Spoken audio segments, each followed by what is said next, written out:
Si je devais rapporter 2 anecdotes de ma vie pour dire que ce sont les choses qui m'ont marqué le plus, qu'est-ce que je vous dirais? Et c'est précisément par rapport à cette gloire que 2 idées me sont venues. Vous allez apprécier. J'étais arrivé à Kigali, au Rwanda, en 1997. Le nonce était absent. Un après-midi, je reçois un fax envoyé par Monseigneur Misago, l'évêque de Gikongoro. À peine quelques mots sur le fax.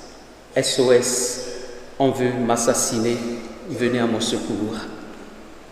Il est à Gikongoro. Je ne connais même pas la ville. J'appelle le chauffeur et je lui dis « Prépare-toi, nous allons à Gikongoro ». Il me regarde l'air médusé, comme quelqu'un qui ne sait même pas de quoi il parle. Gikongoro? Mais ça fait longtemps qu'on ne va plus là-bas.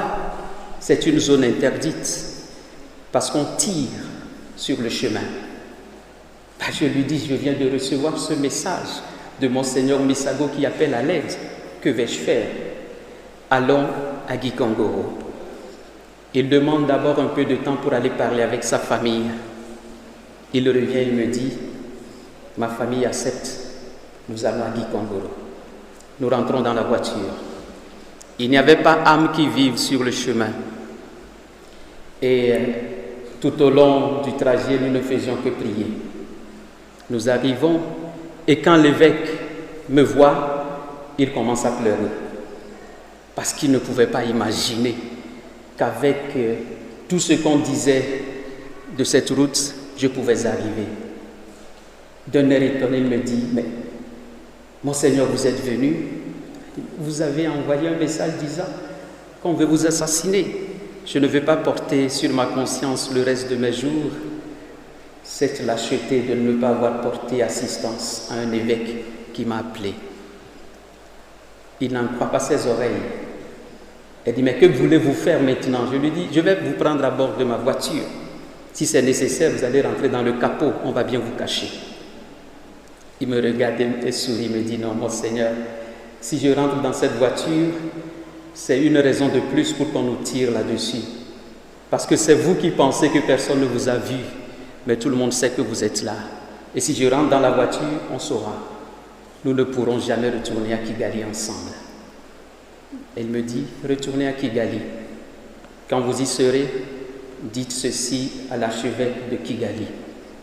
Et s'il prend contact avec telle personne, peut-être qu'ils éviteront mon assassinat. Je le regarde, l'âme en peine.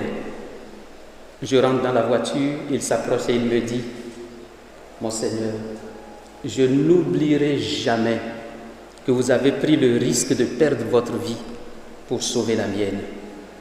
Il pleurait quand je suis reparti. Par la grâce de Dieu, je suis arrivé sain et sauf à Kigali. Pourquoi est-ce que j'ai évoqué cela?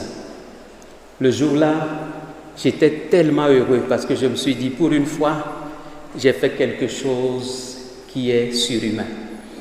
Oui, j'ai pris le risque de mourir pour sauver quelqu'un. C'est ça la gloire, c'est ça notre gloire. Si vous voulez savoir votre poids devant Dieu, posez-vous cette question. Suis-je capable de donner ma vie comme Jésus pour mes frères et sœurs?